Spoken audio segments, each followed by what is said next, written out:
Hey guys, what's up? MurderofBirds here to bring you my slightly delayed Akame ga Kill episode 2 review. Very enjoyable. I really liked the introduction of the Night Raid. We got to see about some of the characters, get a little bit of development amongst them and Tatsumi, as well as the development amongst Tatsumi with him finally joining the Night Raid and his first ever assassin mission. I like how he went about it, and there are some things here and there that I also took from it as well. So at the first thing I want to talk about is the Night Raid. So we're introduced to the Night Raid group. There's 7 members, excluding Tatsumi, I believe, and they actually are very reasonable, honestly. And like, none of them are egotistical. None of them think high opinions of themselves compared to one another. They all seem very, I guess you want to say, down to earth in a sense, but very likable characters as well. We already know about Leone and Akame. We are introduced to Shield, which is the girl with the purple hair and the dress. We didn't really get that much about her. She was reading a book, which was kind of weird. Like, the book was like something about airheads or how to avoid them or something like that. So it was her. Bulat, which I think he is my favorite one, the guy with the pompadour. He came off as extremely hilarious, and I don't know what it is. I think it's like an anime trope where the character with a pompadour usually just comes out to be the funny one, and I take that from animes like Yu Yu Hakusho with Kuwabara and Hunter x Hunter with Knuckle. And this guy seemed pretty cool. Apparently he's also, he's gay, but I don't really care about that, whether he would be gay or straight anyways. But it's just that incorporated with his character, how he approached Tatsumi with it. It was just funny, the whole scene where, like the sparkles and all that stuff. So he was pretty funny, he was pretty cool. And he's also the guy that was in the armor in the first episode, which the one question to that is, how the hell does he fit his pompadour inside of that armor, because his pompadour is like ginormous. So we got introduced to him. We got introduced to Labak. Yeah, he's the guy with the green hair, and he comes off as like a pervert, but still kind of funny. I like the interaction between him and Leone at the beginning of the episode, so that was pretty cool too. Mine, the girl with the pink hair, I think she was the one with the rifle in the first episode as well. She's a bit testy. She doesn't like Tatsumi all that much. She picks on him and makes fun of him for his lack of skill and the fact that he's out of place in this guild. So her character is somewhat off a little bit. I just want to know a little bit more about her. There's not much I can go off of other than the fact that she doesn't really get along with Tatsumi. So there's her. There's also the boss, which at first I thought it was a guy, because after the scene where you see the fishing. Akame and Tatsumi go fishing, no, they didn't go fishing yet. She went fishing, and like Leone was introducing him to everybody, and the boss showed up. And at first I thought it was a guy, and I like how the boss has like a biotic arm, and it can like extend and pull people, and I thought that was pretty cool. And then I realized that it was a girl, because at the dinner table you actually see she has boobs. So she's actually pretty cool. She's pretty reserved, assertive. Like, everyone is under her leadership, and she seems like she's doing pretty well. Did I miss anybody? Nope, we got everybody. And then obviously Tatsumi at the towards the middle of the episode decides that he wants to end up joining. And one thing that I like about this this assassination group is the fact that I thought in the first episode, I thought they were like assassinations of justice. Literally, Tatsumi took the words right out of my mouth from last week.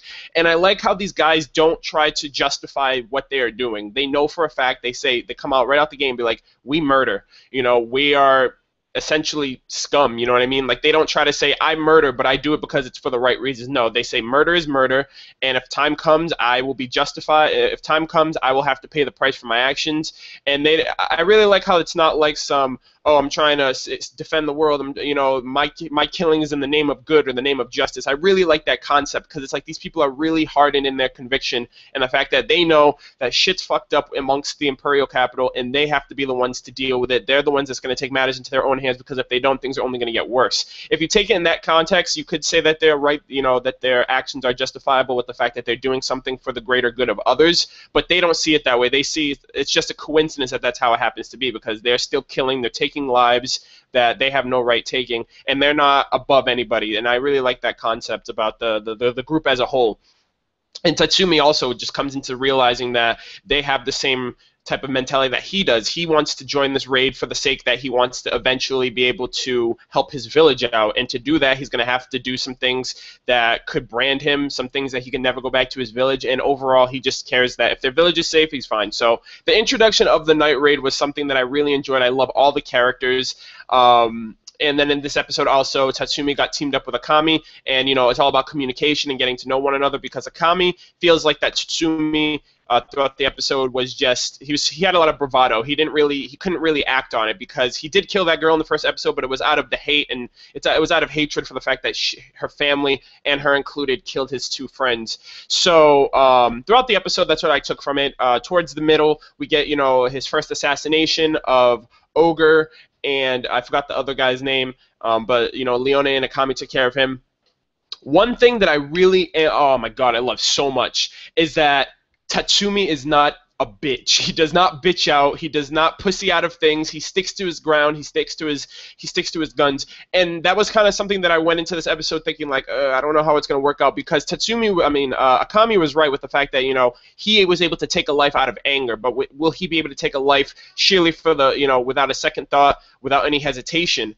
And to some degree, I say yes and no, because this episode still reinforced the fact that he acted on his actions of killing Ogre were only stimulated by motives of words and things that he wanted to change. For example, Ogre was talking about, hey, I'm gonna kill you. When I'm done killing you, I'm gonna go and brand that woman that put this hit on me. I'm gonna brand her whole family. I'm gonna make up lies about them and kill every single one of them one by one. And that was the trigger that forced Tatsumi to kill him. It wasn't the fact that he had to kill him and things had to be done. Yeah, he got that first cut off on him, but Ogre then powered up and was like, "Yo, you're not taking me out alive." So the development against Tatsumi, I'm very impressed by how he was able to deal with this mission.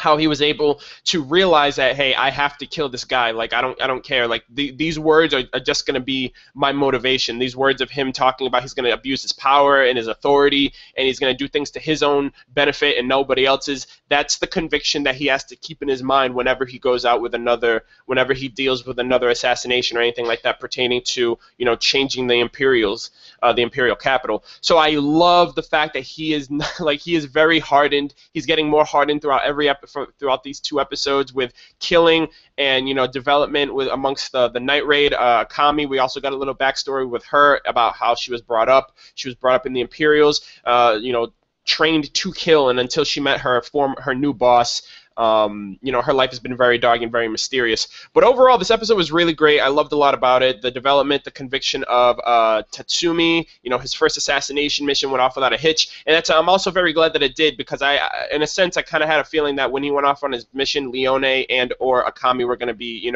hiding in the shadows just in case something messed up. But the way that he took out that dude was boss. Cut it, he freaking turned that dude into giblets. But very good second episode. Got some introduction with the Night Raid. Got some development with Tatsumi and members of the Night Raid. His first assassination mission. He is officially a part of Night Raid, so I'm looking forward to his development, seeing how he's going to go on with things pertaining to changing the Imperial capital, any other hits that he has. And the next episode, he's going to be paired up, because this episode he was paired up with Akame. Next episode is going to be paired up with Mine. So I feel like as every episode goes along and as he develops further and further, he's going to get one-on-one time with different members. And Mine actually doesn't really like him that much. So I'm wondering how the next episode is going to pan out, all that stuff. But ultimately, great second episode. I loved it. This anime is really great. I think it's like one of my favorites of the season so far. But let me know what you guys thought about the episode, what you liked about it, what you liked about Night Raid, if you guys enjoyed, any content that I didn't cover. Also, be sure to like and subscribe if you haven't already. I'd greatly appreciate that. But that's all I got for this review. Thanks for watching, and I will catch you guys next week. Take care.